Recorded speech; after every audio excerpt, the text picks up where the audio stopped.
fast forward, I got married. We wanted to have kids, but we didn't want to do it in Chicago. So we moved to Ames, Iowa to get closer to our families.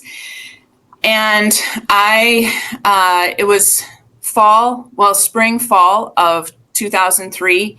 I was all set. I had my building, the walls going up. I had my x-ray equipment getting loaded in. And about a month before opening, I have a positive pregnancy test. And so my husband was working, which was good, but it was one of those like, okay, Lord, I don't know what you're doing here, but okay. Right. And so the coach that I had at the time, he was like, I don't think you should open.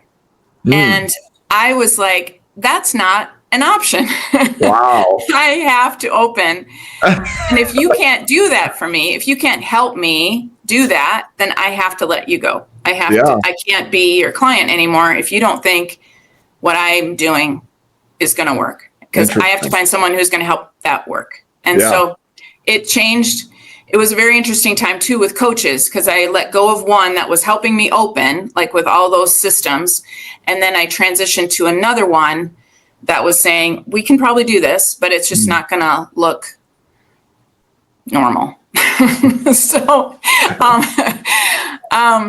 But God is good. Like, he provided what I needed when I needed it. There was a doctor just happened to be wanting to try out NUCA down in Des Moines, and she was taking the elective class. She was in active practice with other things. And so she would hop in the car with me, and we'd go to the elective together and, talk road trip style. And she's like, can I do this on Monday? Like, after the elective class? I'm like, no, I'm sorry. It's probably not gonna, you need more time. But if you want to come and I will teach you in person, will you help me during maternity leave? And so that's how it worked for us. So she was also a mom in practice. And so she would come up, I think she gave me like a day, maybe 2 a week. And at that time, it wasn't a huge practice. So it kept things afloat. Right. But then I brought my babies with me to the office. And that's where my practice really, it was unique enough with NUCA. But it was even more unique that I usually had a baby in the back office for probably the good first on and off 10 years of my practice. Yeah. Four kids, right? Yeah. So I always like to let our women doctors know that it's possible. It's not always pretty. It's not always the way you envisioned things. But like for me, I had certain priorities that were important to me. And then there were certain things that I was willing to let go of.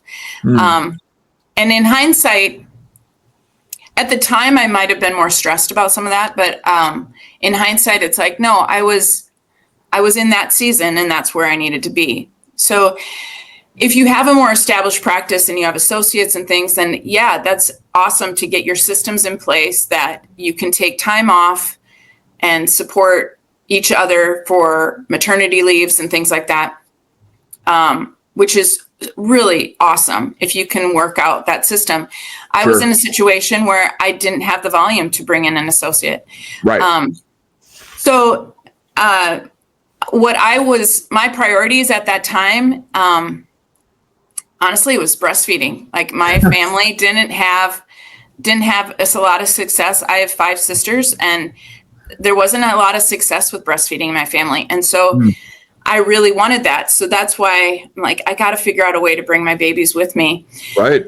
And again, God's providence brought me this receptionist who, in the interview, I had my son on my lap, and I was like, this is part of the gig. This is going to be part of the job.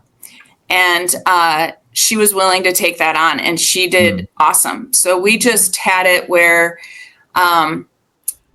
when I had the baby, when I came back, then we would just do a limited schedule. I do hour on, hour off until we got the breastfeeding schedule down, until the baby we got that schedule kind of figured out. Baby called the shots.